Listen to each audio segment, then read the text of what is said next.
My fiancé said, "My friends think you're not impressive enough for me. I should aim higher." I replied, "Then go ahead." That same day, I canceled the venue, the ring, everything, quietly. 2 weeks later, at 2 a.m., her closest friend called me crying. "Please pick up. Something happened at the bachelorette party, and it's about you." I'm Nathan, 34, and 3 weeks ago I was engaged to a woman who apparently thought I wasn't good enough for her social circle. The relationship ended in the most bizarre way possible, but I'm getting ahead of myself. I'd been with Amy for 4 years, engaged for 6 months. We met through work. She was in PR. I did project management for a mid-sized construction firm. Nothing glamorous, but stable and well-paying. We had what I thought was a solid relationship. We traveled together, had the same sense of humor, talked about having kids someday. Her friends always seemed nice enough when we hung out, though I noticed they had a tendency to talk about money and status more than I was comfortable with. The breaking point came on a Wednesday evening 3 weeks ago. We were at her apartment having dinner. I'd picked up Thai food on my way over, and she seemed distracted, kept checking her phone, giving short answers to my questions. Finally, I asked what was wrong. "I had lunch with the girls today," she said, not looking up from her pad. "Thai, okay. How was it?" "They were asking about the wedding, about you." Something in her tone made me set down my fork. "What about me?" She sighed like I was making this difficult. "They were just asking questions. What you do, what your family's like, what kind of life we're going to have." And honestly, Nathan, they think I could do better, that I'm settling. I sat there for a second, processing that. "Your friends think you're settling by marrying me." They didn't say it like that exactly. They just think, "You're not as ambitious as you could be, that I should aim higher." And the more I think about it, maybe they have a point. A point about what? About whether we're really compatible long-term. I mean, you're happy with where you are career-wise, but I want more. I want to travel first class, live in a nice neighborhood, send our kids to private schools. Can you provide that? I felt something cold settle in my chest. "I make good money, Amy. We've talked about our future. You've never said any of this was a problem before." "I know, but talking to the girls made me realize I've been, I don't know, not thinking big enough. They think I should be with someone more impressive, someone who makes them jealous, not someone who makes them ask, 'But what does he do exactly?'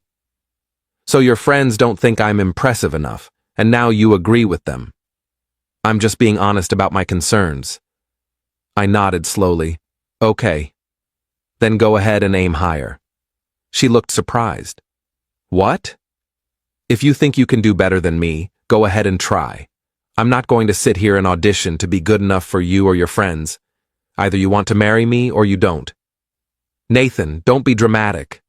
"I'm not being dramatic. I'm being clear. You just told me I'm not impressive enough. You think you're settling. So don't settle. We're done." "Wait, you're breaking up with me over this?" "I'm trying to have an honest conversation." "No, you're telling me I'm not good enough while expecting me to somehow convince you otherwise. I'm not doing that. You can have the ring back tomorrow. I'll drop it off." I left, drove to my apartment and sat on my couch for about 2 hours in the dark, just processing what happened. Then I started making calls. First, the venue. Canceled, lost the deposit but didn't care. The caterer, canceled. The photographer, canceled. I'd paid for about 70% of the wedding expenses because Amy was saving for the honeymoon. So most vendors had my card on file. I systematically canceled everything I could that night.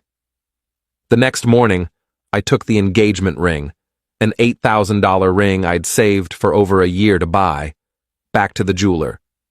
They had a return policy within 90 days minus a restocking fee. I got about $6,500 back. Then I texted Amy, "Ring is returned. All wedding vendors I paid for are canceled. You're free to aim higher now." She called immediately. I didn't answer. She called 17 more times that day. I blocked her number. Update 1. The first week after the breakup was surreal. Amy tried to reach me through mutual friends, through social media, even showed up at my apartment once. I didn't answer the door. Our mutual friends were divided. Some thought I'd overreacted, others thought Amy had revealed her true colors and I'd dodged a bullet. What I didn't know was that Amy hadn't told anyone we'd broken up. She was still posting about wedding planning on social media, still talking to her friends about dress shopping. According to my friend Jake, who was friends with one of her bridesmaids, Amy was telling everyone I was going through something, and we were taking a short break. She wasn't accepting that the wedding was off. 2 weeks after the breakup, Amy's bachelorette party was scheduled for that weekend. I'd forgotten about it entirely until Jake mentioned it. The party was supposed to be in Nashville, a whole weekend thing with her 6 closest friends. I figured she'd cancel it once reality set in, but apparently she went through with it. At 2:47 a.m. on the Saturday night of her bachelorette party, I got a call from an unknown number. I almost didn't answer, but something made me pick up. Hello? Nathan? It's Jessica. Amy's maid of honor, crying so hard I could barely understand her. Jessica, what's wrong? I need to tell you something I can't. We can't let Amy do this to you. Oh my God, I feel so sick. Slow down. What are you talking about? The bachelorette party. We're in Nashville. Amy's been drinking all night and she told us everything. About why you broke up. About what she said to you. Okay? She told us her plan, Nathan. She's not accepting the breakup. She thinks if she just continues planning the wedding and shows up at the venue on the wedding date, you'll go through with it because you won't want to embarrass her in front of everyone. I sat up in bed. What? She rebooked everything. The venue, the caterer, everything you canceled. She's been using her credit cards and her parents' money. She told us tonight that she knows you were just upset and that on the actual wedding day, you'll show up because you love her. She said she's not letting you throw away what you have over one stupid comment. Jessica, we broke up. I told her we were done. I know, that's why I'm calling. She's delusional, Nathan. She thinks if she just pretends everything is fine, it will be. And her friends, these girls here, they're encouraging her. They keep saying you'll come around, that all guys get cold feet, that she just needs to be persistent. Where is Amy now? Passed out in the hotel room. But before she passed out, she said something else. Something that made me physically ill. What? Jessica was crying harder now. She said if you don't show up to the wedding, she'll tell everyone you abused her. That she'll make up a story about why the wedding was canceled that makes you look like a monster. She said her friends will back her up. That no one will believe your side because she's more likable. I felt ice water in my veins. She said that? Yes, I swear to God, Nathan, I heard her say it. We all did. And most of these girls laughed like it was a joke. But I know Amy. She'll do it. She's so obsessed with not looking bad that she'll destroy your reputation to save face. Why are you telling me this? Because it's insane. You're a good guy. You didn't deserve what she said to you, and you definitely don't deserve this. I told Amy I thought she was wrong about you not being impressive enough. I told her she was being shallow and stupid, but she wouldn't listen. And now she's planning to either trap you into a wedding or ruin your life if you don't comply. I was quiet for a long moment. Are the other bridesmaids there with you? Yeah, most of them are asleep or drunk. But Melissa heard everything too. She's here with me. We both think you need to know. Can you record Amy saying this stuff, or get any of it in writing? I can try. She has our group text where she's been talking about the wedding like it's still happening. I can screenshot that. Do it. Send me everything. And Jessica, thank you for calling. I know that wasn't easy. After we hung up, I sat in bed staring at the ceiling trying to figure out what to do. 20 minutes later, my phone buzzed with screenshots. Amy's messages to her bridesmaids were unhinged. Nathan will come around. He's just being stubborn. He'll show up on the day because he won't want to humiliate me. And finally, If he doesn't show up, I'll just tell everyone he was controlling and I called it off. No one will blame me. Update 2. Sunday morning, I called a lawyer, explained the situation, showed him the screenshots Jessica had sent. He said while Amy hadn't technically done anything illegal yet, her threat to falsely accuse me of abuse could be considered defamation if she followed through. He advised me to document everything and prepare for the worst. I also called Amy's parents. Her dad picked up. "Mr. Patterson, it's Nathan. I need to talk to you about something serious." "Nathan. Amy said you two were working through some issues. Everything okay?" "No, sir. Everything is not okay. Amy and I broke up 3 weeks ago. I canceled our wedding, but apparently, she's been telling people we're still together, and she's rebooked everything." There was a long silence. "She said you were taking a break." "We're not taking a break. We're broken up. She told me I wasn't impressive enough for her and her friends. When I ended things, she refused to accept it.